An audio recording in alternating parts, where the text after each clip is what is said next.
You're listening to the Future Tech Podcast with Richard Jacobs. Future technologies such as artificial intelligence, stem cells, 3D printing, gene editing, Bitcoin, blockchain, the microbiome, quantum computing, virtual reality, and exploring space are much closer than you might think. In fact, many early versions of these technologies are in play right now, and the companies that are using these technologies are the focus of this podcast. My goal for you, the listener, is to learn from these podcasts. You may very well learn something that may change the course of your life for the better, steer you towards a new career, or give you insight into addressing a thorny medical problem. Remember, this podcast and its content is informational in nature only. No medical, tax, legal, financial, or psychological advice is being given. If you enjoyed the podcast, please listen, subscribe, like, and tell your friends about it. Thank you.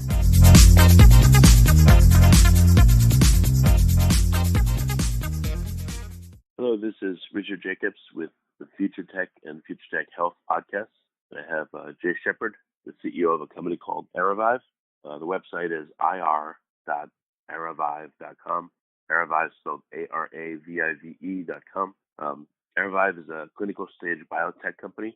They focus on developing innovative therapies that target survival pathways for cancer.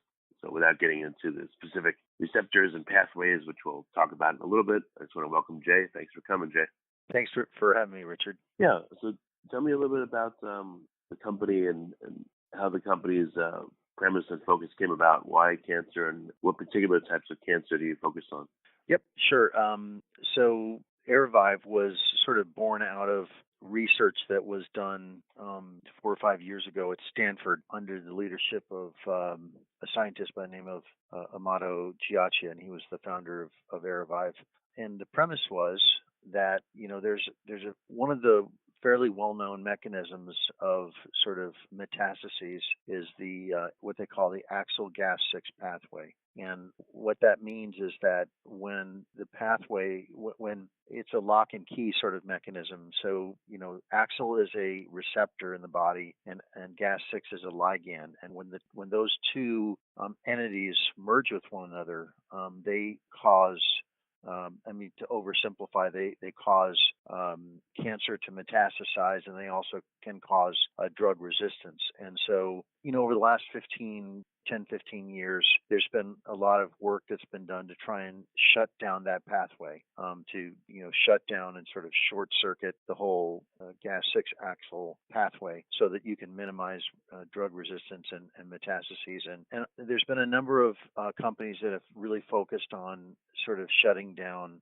the axial part of the equation. And there's been mixed results in terms of small molecules trying to sort of shut down the axial part of the gas-6 axial pathway. So what Amato Giacchia and his colleagues at Stanford did was, what if we can short circuit the whole process by using a biologic approach, very specific biologic approach to shut down the gas-6 pathway. And if you can figure out a way to bind gas-6, then the whole sort of lock and key mechanism, you short circuit the whole thing of the ligand and receptors sort of binding with one another. And so they did figure out a way to do that. And so what Stanford invented and developed was a process by which they've created what we would call an axial decoy. So, a gas-6 decoy. So what happens is you administer this product, it's called AVB 500. You administer it into the body, and what happens is that the gas-6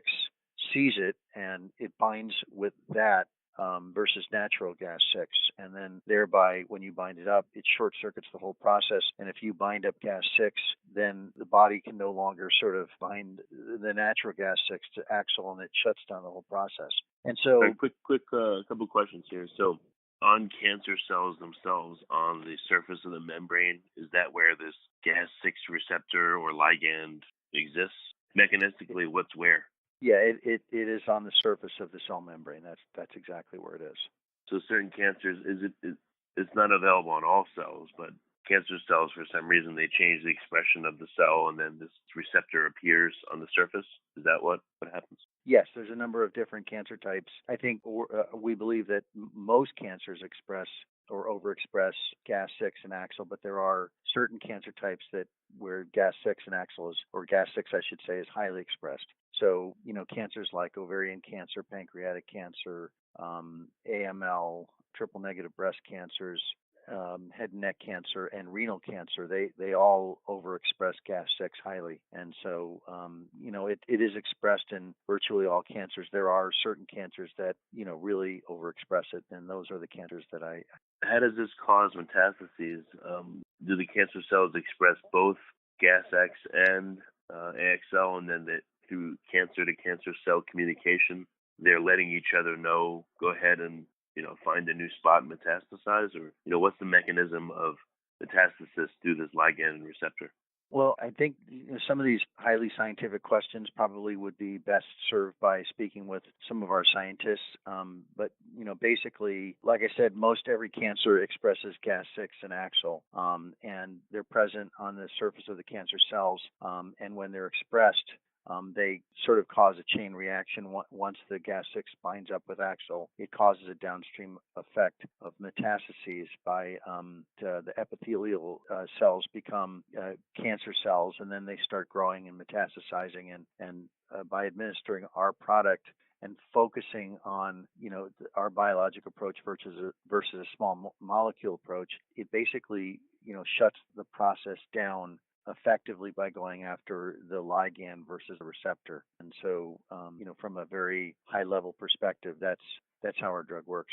So what does a small molecule drug do versus the biological solution that you created? I mean, so wouldn't small molecules bind to these receptors, or they just bind to each other? The AXL binds to the Gas6, but you're finding something else to step in there and bind to it instead. Is that what you're saying? Yeah. So what I'm saying is that what the small molecules or the small molecule approaches do right now is they bind with AXL, whereas we bind with Gas6. So, and the problem with binding with AXL is that it's with a small molecule. It doesn't it doesn't just bind with AXL. It potentially can bind with AXL and other sort of AXL lookalikes, if you will. And so it has the small molecule approach. While it's shown to be effective in a number of settings, there's scientifically sort of belief that potentially the gas,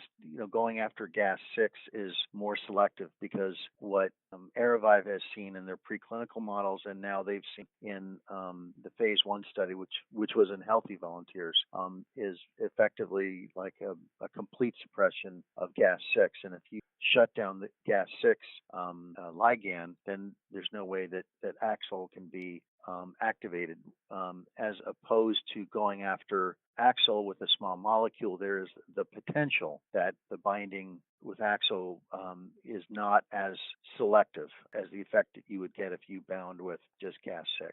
So you're going after the ligand. We are going after the ligand Gas6 versus going after the receptor AXL, which is a small molecule. So what happens? What was the preclinical model? Was it a mouse model, or what does it look like?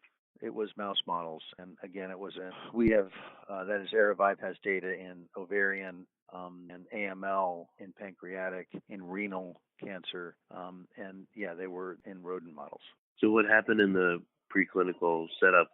Did the mice already have metastatic cancer, and did it just stop communication between the original tumor and the metastases, or did they have just an original tumor and then it stopped it from spreading to other tumors, or what happened? Yeah, the rodents that were injected with our compound had already had metastases, and what it did was it stopped or it reversed the metastases. And the ovarian cancer, for example, and this was what we call resistant ovarian cancer or resistant ovarian cancer cells in rodents.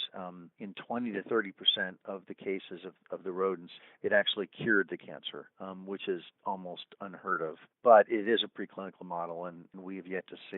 We just started administering our drug in our phase 1b patient population of resistant ovarian cancer. That trial is undergoing right now. But again, the preclinical model in the rodents, they had resistant ovarian cancer, and it was already metastatic, and it reversed it, or shut it down, or cured it. Why? I wonder what this signaling pathway is used for. So, what do the scientists imagine that it's used for? Why would it stop not only the metastases but the whole cancer in general? Well, I think what the scientists at Stanford and other scientists across the world, I think the hope is that if you can shut down the acyl gas-6 pathway, if you can shut down that process, which is a known culprit of creating metastases with cancer, if you can shut it down, you can either reverse or shut down the whole metastatic process. I don't know if that's answering your question, but that has been the hope and the quest, if you will, for the last 15, 20 years. And there's a lot of different approaches scientifically to shut down that known pathway. But the Aravive approach is the first approach that has gone after the gas-6 part of the acyl gas-6 pathway. And so there are clinicians and scientists out in the communities of the world that believe that this may be, can't promise it, but this may be a best-in-class approach to shutting that pathway down. Yeah, it would for patients with metastatic disease. This would be a real significant breakthrough for them, and that's what we're hoping and praying that our product will be able to help with. We hope that all products will, any approach to shut down this pathway, we hope they all work. But we've got a unique approach, and it's patented, and we're the only ones that go after this sort of mechanism in the way that we do, which is to shut down the gas-6 piece of the equation. So I just wonder again, what's the role of this pathway? Is it for the cancer cells to communicate with each other so that they can have some kind of coordination and, survive in the body? And then by blocking this, maybe they're all acting solo, and that's why you have an uncoordinated cancer and the whole thing then is susceptible to the immune response? Or is it that this is communication only between the original tumor and the metastases? So I guess if it was, then you'd see the original tumor survive and none of the metastases survive. So I guess it must be, I guess is, without knowing, is that this is involved in the cell-to-cell communication between tumor cells specifically. So they become uncoordinated and maybe weaker. Yeah, I think, again, I'm not a scientist and I don't want to pretend to sort of, answer your questions, which are good ones.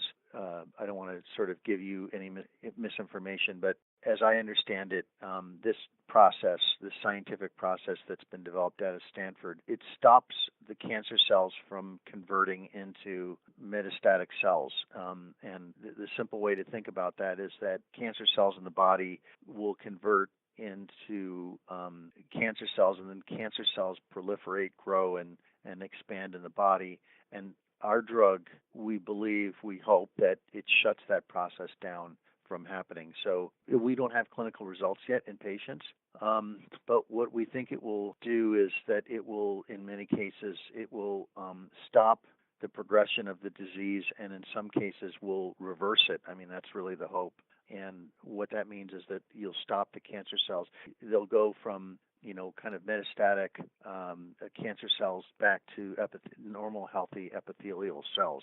So in terms of, this agent will be, kind of used in combination with other chemotherapeutic agents. So it's, what we call an adjunctive therapy. At this point in time, we're not really testing it by itself to sort of cure cancer. It's used to make the cancer agents that are being administered right now in the cancer types I've mentioned. It's meant to be adjunctive, and it's meant to be sort of a helper therapy to make the chemotherapeutic agent more effective in doing their job of shutting down or slowing down the disease progression. Right. In some cases, you could get a complete reversal, and we're hoping that it may. In some cases, people will have what you call complete responses. In other cases, you'll get just responses, and the drug will be very, very effective and will keep people alive much longer. And ultimately, there's the potential of this drug to be used as sort of maintenance therapy, meaning that people.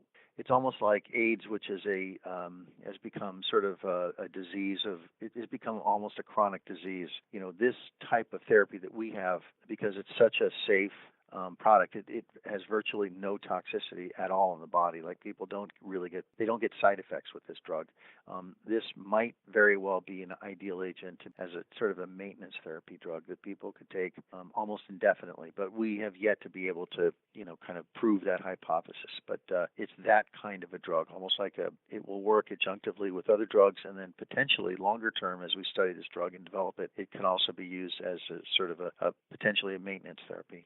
Makes makes sense. So you tested the mouse model, and then the first step or stage of the clinical trial, what was that like, and what's the current stage that you're in? How's that different? Yeah, so this last December, we started treating our first patients in what we call the phase 1B portion of the clinical development program for AVB 500. And we're testing the drug in resistant ovarian. So we're hoping to complete that part of the study, sometime in the second half of this year. And then we will go to, this phase 2 of the study. So right now, we have a number of patients that are enrolled that are, have had the drug administered, and it's being administered with a drug called either Doxil or Taxol, sort of, the resistant ovarian cancer setting. And so what we're hoping is that patients will survive longer, and patients will, and then we'll also see that patients, what you call progression-free survival, which means obviously the amount of time from when the drug is administered to the time that the disease reoccurs, that we're hoping that our drug will make that period of time much longer, that they slow down the progression of the disease. And then obviously we're hoping that, the patient's overall response rates are higher, and, ultimately that they're surviving a longer period of time. And that's what we're looking for in the phase 1B resistant ovarian cancer study. And then the phase 2 will basically be looking at the same population, except it'll be a controlled study, and it will be randomized, either being combined with Doxil or Taxol against Taxol and placebo and Doxil and placebo, so that we can see whether or not our drug made a difference in those settings. That would be the phase 2 part of the study, which would start again in the second half of this year. Why wouldn't you do a control of your drug and no chemo? Because anybody with resistant ovarian cancer, that you obviously would treat them. So that wouldn't be fair to the patients not to treat them with drug, which is typically Taxol or Doxil. So it wouldn't be right for us to sort of test it against nothing, because that wouldn't be fair for the patient. So the standard of care is either Doxil or Taxol. So they will either be in that arm of the study, or they'll be in the arm of the study where they get those drugs plus our drug. So, any of the patients in our study, they're not giving up anything. They're just participating in a clinical research study that is aimed at trying to figure out whether or not the approach of adding our drug is helpful to their disease progression or not. Well, chemo is, I guess you can call it, proven. It's effective in some people, not in a lot. And the whole reason you have chemo-resistant cancers is because of the chemo applied and the nature of cancer changing. How are you ever supposed to separate the effects of this drug and chemo if you're not allowed to test it alone? Well, I think physicians historically have expected to get a certain set of results when you give, just say, Doxil or Taxol. I think they expect to get a certain result in a resistant setting. And so let's say physicians expect to get 3 months of progression-free survival on average when you give either Doxil or you give Taxol in a resistant setting. What we're hoping is that when you test, kind of our drug, when you combine it with Doxil or Taxol, we're hoping that we can improve on that progression-free survival of, say, on average 3 months by adding our drug in. And I think it's a pretty direct comparison of, okay, if physicians historically over the last X amount of years have gotten 3 months of progression-free survival on those drugs, and if you add our product and they get, let's just say, 5 or 6 months of progression-free survival, I think physicians will be able to draw a direct correlation and say, as long as the study's powered right and there's the proper number of patients, i.e. powered right, physicians would look at that and say that's definitely an improvement. And I think patients we're hoping, it would be a win-win for everybody. So that's the direct comparison that you would do. You would never sort of withhold the standard of care, whatever that standard of care is, from patients in the clinical study, because that would be unfair to patients. And the reason that you can add our drug safely and effectively is that sometimes when you add other sort of anti-cancer or kind of therapeutic options to existing chemotherapy, you get additive toxicity, meaning side effects. And then it becomes sort of a balancing act of, is it worth, adding all the toxicity for, whatever benefit you're hoping you might get. With our drug, there's not really a trade-off in the sense of you're not adding toxicity. What we're hoping is that we're giving them another agent and they're getting sort of better efficacy without adding the side effects. But that's the sad thing. If your drug works without any side effects, why do you have to add the chemo, which has all kinds of terrible side effects? Let's say your drug works. Then if someone wants to do something else to add to it, let's say your drug and chemo become the standard of care. Now they have to piggyback on top of those two and do a third in order to get their drug through. It's kind of like, I don't know, it just seems ridiculous to me. If they're willing to do a trial, and I know this is not your fault, if they'll approve a trial that has, the chemo and placebo, why isn't that unfair to the patient? Just because this is not yet proven, and it just seems to put anything besides chemo at a disadvantage because they're forcing it to be given along with it when that may not even close be the right solution.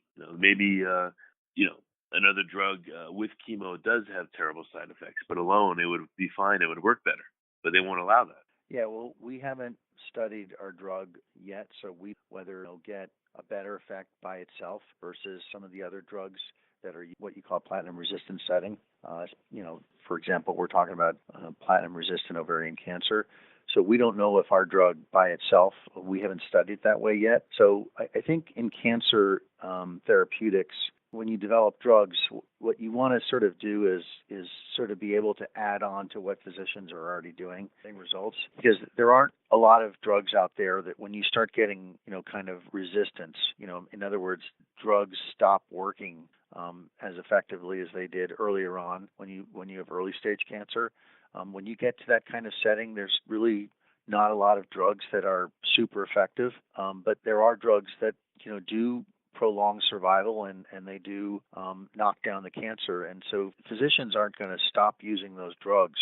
They're not going to stop using those drugs because they're effective. And yeah, they definitely have side effects, and chemotherapeutics they're difficult for the patients to tolerate in many cases. But they still, in many cases, will prolong their life. And, given the option of prolonging your life versus not taking anything at all, I think, I don't want to speak for patients, but I think, historically patients have opted to take the drugs that will prolong their life, even though they have side effects. And then our sort of value proposition for our product is you can add our drug in, and you're not giving anything up. You're not sort of replacing the efficacy of the chemotherapeutic agents, but what we're hoping to do is turbo boost them, sort of add incremental efficacy to what the baseline drugs are offering them. And so I think we would all agree with you, Richard, that we wish that there were drugs that patients could get that didn't have any side effects and that,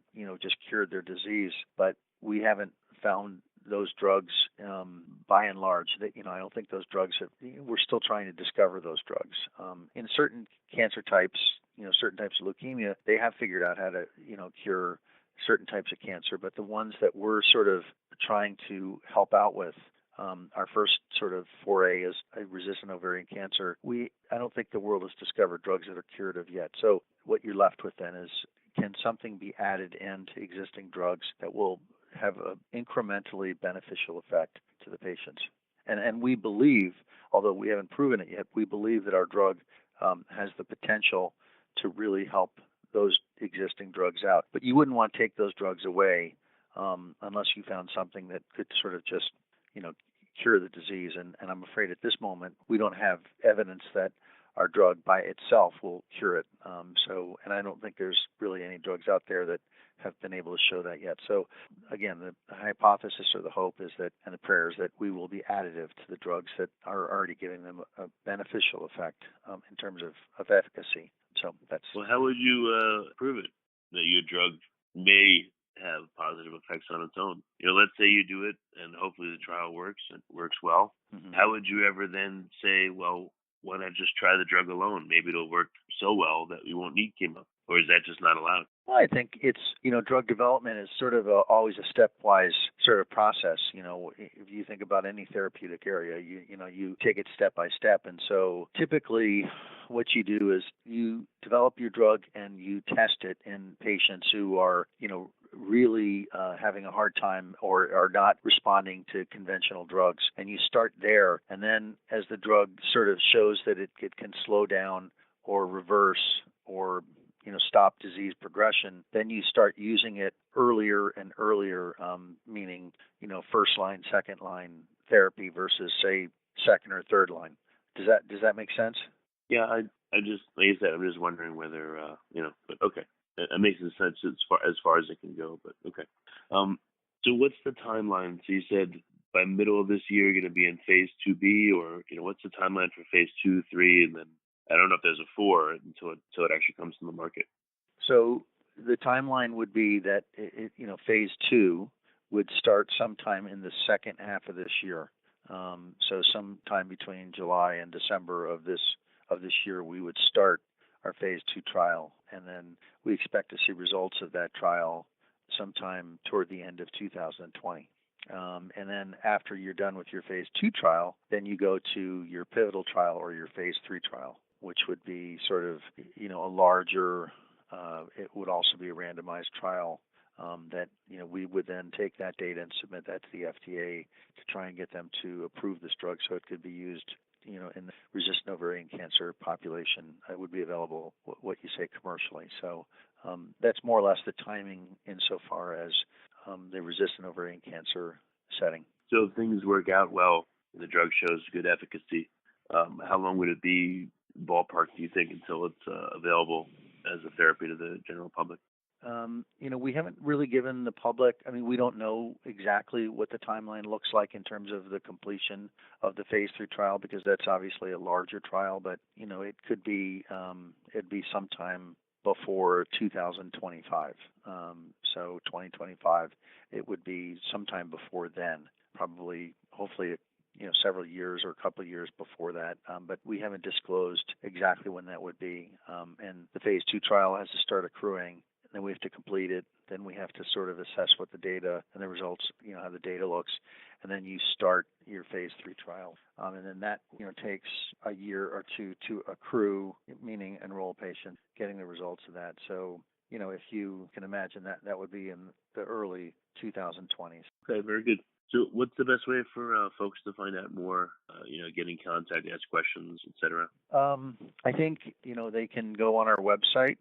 They can also look up, it's called clinicaltrials.gov, is, sort of the standard place where you can find information on clinical trials on all kinds of therapeutic trials that are undergoing. So they can contact the company directly by looking at, Aravive.com, or they can go on clinicaltrials.gov and on the web in general. And I think the website, there's obviously contact information for the company and can triage any questions folks would have into the appropriate scientific and medical folks. That's great. Well, Jay, thank you for coming. I really appreciate it. Okay, Richard, thank you for your time and your questions, and hopefully the information was helpful.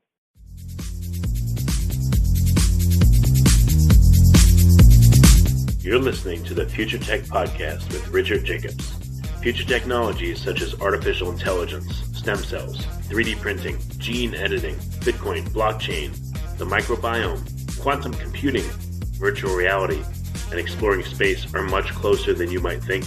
In fact, many early versions of these technologies are in play right now, and the companies that are using these technologies are the focus of this podcast. My goal for you, the listener, is to learn from these podcasts. You may very well learn something that may change the course of your life for the better, steer you towards a new career, or give you insight into addressing a thorny medical problem. Remember, this podcast and its content is informational in nature only. No medical, tax, legal, financial, or psychological advice is being given. If you've enjoyed the podcast, please listen, subscribe, like, and tell your friends about it. Thank you.